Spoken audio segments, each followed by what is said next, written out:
거의 한 0.00001%가 생존을 해서 대기업이 됩니다. 아까 전에 말씀드렸던 그 과정을 거쳐서.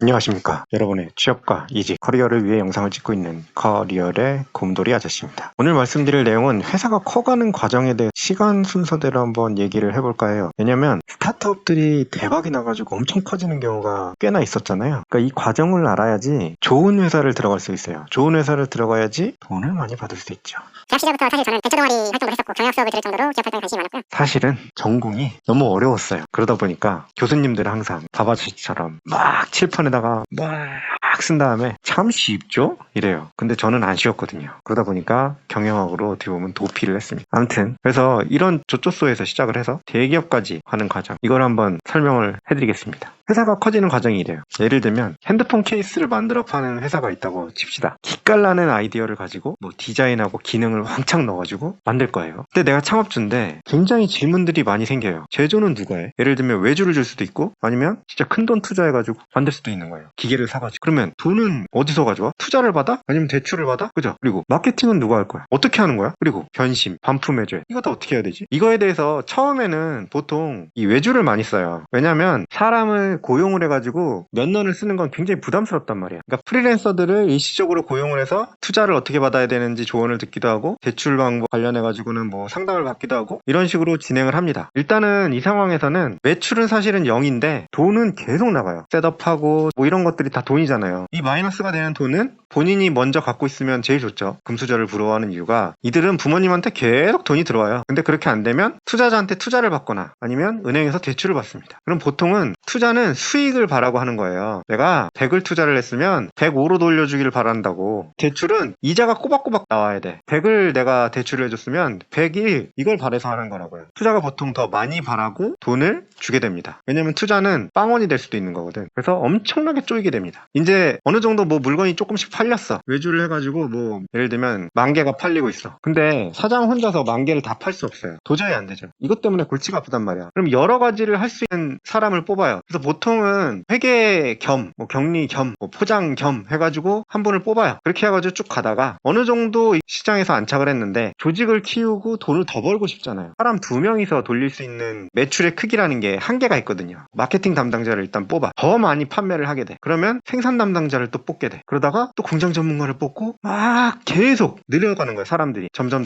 이 과정을 통해서 회사가 소기업에서 중소기업으로 가게 됩니다. 그래서 중소기업이 우습게 보이지만 운영하는 게 진짜 어려워요. 대단한 거예요, 사실. 왜냐면 예를 들면 월에 현금으로 200씩 월급을 준다 그러면 곱하기 그러면 800이 나가. 그런데 이것만 나가냐? 아니죠. 4대 보험 해줘야 되잖아. 뭐 이거 해주고 뭐 복리 이런 거 다 생각하면 보통 곱하기 1.5에서 많게는 3까지 생각을 해야 돼요. 주는 연봉에. 그러면은 월에 돈이 그냥 현금으로만 한 2,400까지 나갈 수 있다는 거야. 200이면은 거의 최저임금이잖아요. 최저임금보다 적을 것 같은데. 그런데도 불구하고 월에 2,400씩 나간다고요. 그 얘기는 뭐냐면 휴대폰 케이스를 팔아서 2,400이 넘게 벌려야 된다는 거지. 훨씬 넘게. 그래야 사장도 가져갈 거 아니에요. 그러면 이렇게 예를 들면 휴대폰 케이스가 엄청 많이 팔려가지고 제품 포트폴리오가 여러 개가 확장이 됐어요. 뭐 이런 분들뿐만 아니고 뭐 디자인 담당자, 뭔 담당자 해갖고 다 뽑아가지고 밑에 또 팀까지 쫙 꾸렸어. 그러면 이제 중견기업이 되는 거지. 중견기업도 굉장히 되게 어렵습니다. 그 다음 대기업은 보통 이런 단계를 거쳐요. 자, 폰케이스를 팔다가 키링을 파는 걸로 넘어갔어요. 그러면 이건 관련 다각화예요. 왜냐면 폰케이스랑 키링이랑 어느 정도 관련성이 있어 보이잖아요. 근데 전혀 관련이 없는 보험업으로 업을 확장을 했어.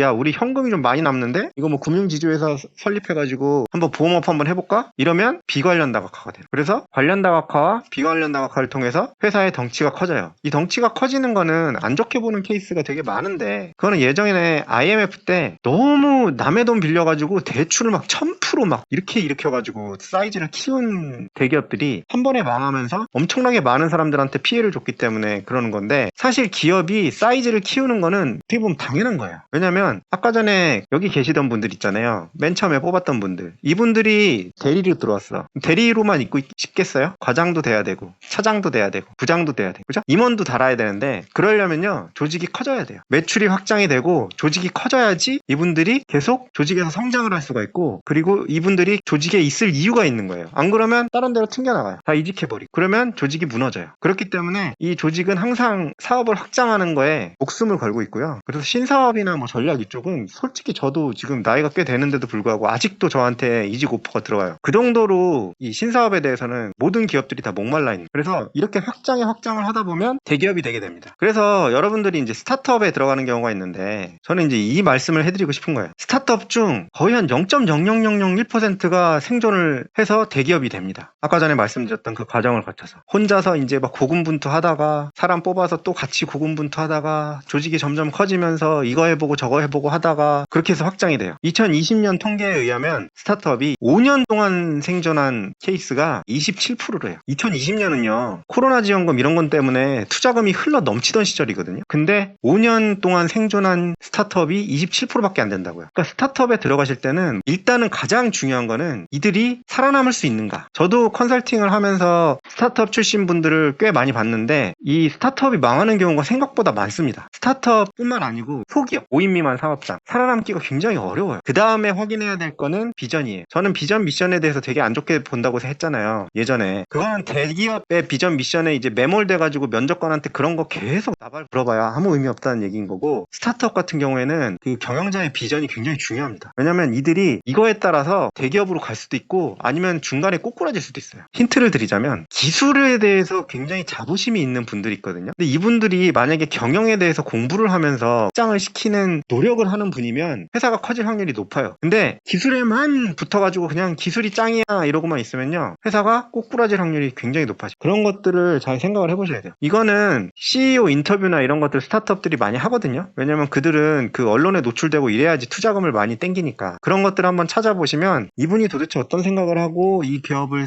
키울 건지, 그리고 이 기업을 어떻게 먹여 살릴 건지 이런 생각들을 많이 얘기를 하니까 그걸 자세히 보시면서 이게 내가 여기에서 월급쟁이로서 충분히 금전적 보상을 받으면서 오랫동안 다닐 수 있는지 확인을 해보시는 걸 권장을 드립니다. 오늘은 취준생이 알아야 할 회사가 커가는 과정을 통해서 스타트업이나 작은 규모의 기업을 판단하는 법을 좀 말씀을 드렸고요. 도움이 되셨다면 구독과 좋아요, 알람 설정 부탁드리고 뭔가 다른 의견이 있으시면 댓글 부탁드립니다. 감사합니다.